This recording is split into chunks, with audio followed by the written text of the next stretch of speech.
Assalamualaikum warahmatullahi wabarakatuh. Saya Yasmin dengan NIM 72114199198. Pada minggu kali ini saya akan menjelaskan tentang sumber daya komputasi dan komunikasi. Pada peranti keras, komputer memiliki bermacam-macam kecepatan dan harga. Namun semua memiliki fitur-fitur yang umum. Fitur yang menjadi perhatian adalah prosesor, memori, kapasitas penyimpanan, alat input, dan output. Berikut merupakan komponen-komponen utama komputer. Yang pertama, prosesor. Prosesor disebut sebagai unit pemproses pusat atau Central Processing Unit yang merupakan tempat di mana pemrosesan data dilakukan. Yang kedua, memori. Pada dasarnya data disimpan di sebuah komputer dalam dua cara, yaitu memori dan penyimpanan. Memori disebut juga ruang penyimpanan primer atau Random Access Memory atau RAM. Yang ketiga merupakan ruang penyimpanan. Ruang penyimpanan untuk komputer muncul dalam banyak bentuk media yang berbeda, dan masing-masing memiliki karakteristik yang berbeda yang menjadikan lebih sesuai untuk tugas-tugas tertentu. Lalu komponen utama komputer yang selanjutnya ada input device. Data yang diterima dari manusia mengacu pada input yang diisi oleh seseorang yang mengetik pada sebuah keyboard, menekan mouse, menyentuh monitor, berbicara ke mikrofon, atau interaksi lain yang serupa. Lalu selanjutnya input-output, yaitu merupakan dua alat output yang paling dikenal adalah layar komputer yang terkadang disebut monitor dan printer. Lalu yang terakhir multimedia, yaitu merupakan evolusi utama alat input dan output adalah menuju ke arah multimedia, yang merupakan penggunaan lebih dari satu media pada saat yang sama. Sebagai contoh, informasi dalam bentuk teks dapat diproyeksikan ke layar komputer dengan disertai oleh satu gambar atau video. Lalu selanjutnya ada alat-alat komputasi pribadi. Yang pertama, telepon seluler dengan pesan dan video interaktif. Telepon seluler memiliki fitur-fitur penting yang membantu fungsi-fungsi bisnis. Daftar kontak disimpan dalam telepon seluler, dan daftar kontak tidak hanya mencantumkan nomor saja, namun juga nama, alamat email, catatan, dan lebih banyak lagi. Yang kedua, telepon seluler cerdas. Telepon seluler dianggap sebagai telepon cerdas atau smartphone ketika ia menjalankan pekerjaan-pekerjaan yang biasanya dihubungkan dengan komputer mikro. Lalu yang ketiga, jaringan rumah. Jaringan rumah merupakan jenis jaringan komputer yang memfasilitasi komunikasi antar perangkat di sekitar rumah. Yang terakhir, keamanan komputasi rumah. Ada dua jenis pembaruan yang penting bagi pengguna individu, yaitu merupakan update untuk sistem operasi dan untuk peranti lunak aplikasi. Yang mengupdate sistem operasi penting bagi keamanan dan efisiensi. Dampak pemanfaatan teknologi kabel dan nirkabel bagi masyarakat informasi ada dua, yaitu dampak positif dan dampak negatif. Pada dampak positif, informasi yang tidak terbatas, lalu produktivitas dunia industri semakin meningkat. Lalu yang dampak negatif, yang pertama ketergantungan terhadap teknologi, kedua kecemasan teknologi, ketiga kesenjangan digital, keempat pola interaksi antar manusia berubah, dan yang terakhir penyalahgunaan teknologi. Peranti lunak.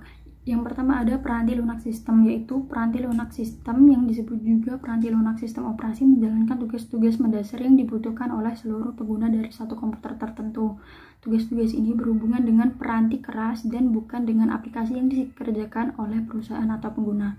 Lalu yang kedua, peranti lunak aplikasi. Peranti lunak aplikasi siap pakai dapat diprogram standar dan sebelumnya untuk penghitungan pajak, akuntansi, untuk penggajian, penyusutan aset tetap, dan banyak transaksi-transaksi bisnis lainnya adalah transaksi. Lalu keuntungan peranti lunak siap pakai adalah peranti lunak siap pakai telah langsung tersedia. Bisnis tidak harus menunggu programmer mengembangkannya selama 6 bulan, dan peranti lunak siap pakai lebih murah daripada peranti lunak khusus. Peranti lunak aplikasi khusus terkadang yang menulis peranti lunak kebutuhannya. Peranti lunak seperti ini disebut juga custom application software, yaitu sebuah organisasi memiliki operasi yang unik. Dalam kasus-kasus seperti ini, bisnis mungkin memiliki programmer atau sekelompok programmer konsultannya sendiri. Komunikasi. Yang pertama ada koneksi publik. Protokol-protokol untuk sistem telepon publik dirancang untuk memenuhi kriteria minimum transmisi suara, sedangkan sinyal-sinyal digital komputer dan kecepatan yang tinggi berada di luar jangkauan dari tujuan awal protokol telepon. Lalu yang kedua, saluran pribadi atau private line adalah suatu sirkuit yang selalu terbuka untuk lalu lintas komunikasi Anda, dan ada dua jenis saluran pribadi, yaitu saluran T1 atau 1,5 Mbps dan kedua saluran T3 yaitu 43 Mbps. Yang ketiga ada jaringan pribadi maya, yaitu saluran pribadi biasanya lebih mahal dan juga lebih aman karena data organisasi Anda adalah satu-satunya data yang berada pada saluran komunikasi. Untuk penghematan biaya, maka menggunakan jaringan pribadi maya yaitu VPN. Lalu selanjutnya ada komunikasi jaringan. International Organization for Standardization didirikan pada tahun 1946. Organisasi ini menciptakan arsitektur standar interkoneksi sistem terbuka atau Open System Interconnection atau OSI bagi koneksi-koneksi jaringan. Lalu selanjutnya protokol untuk komunikasi komputer.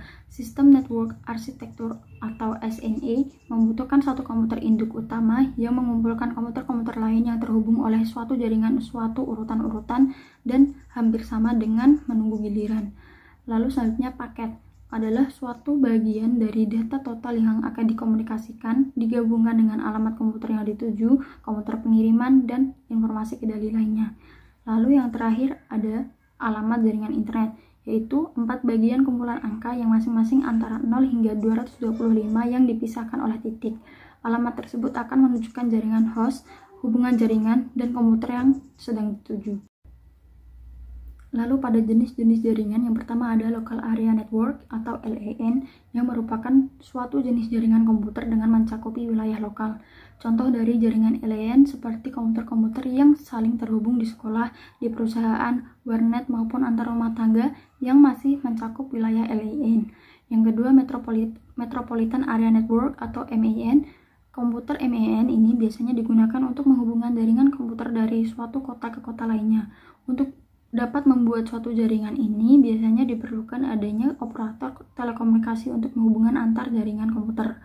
Contohnya seperti jaringan DEP-TIGNAS antar kota atau wilayah dan juga jaringan mal-mal modern yang saling berhubungan antar kota.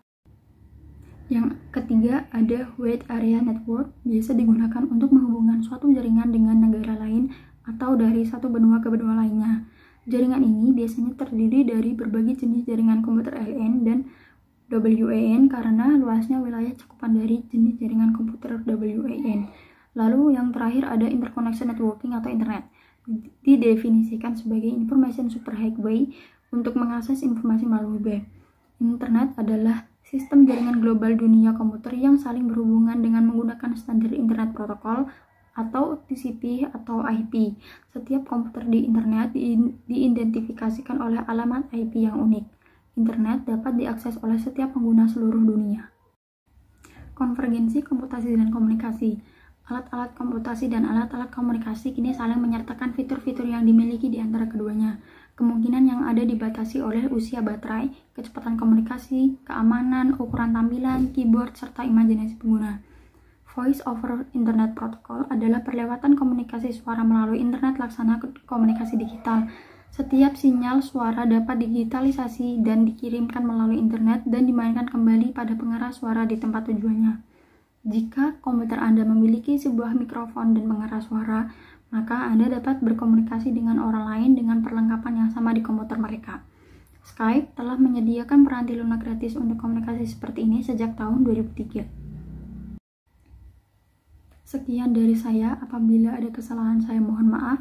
Terima kasih. Wassalamualaikum warahmatullahi wabarakatuh.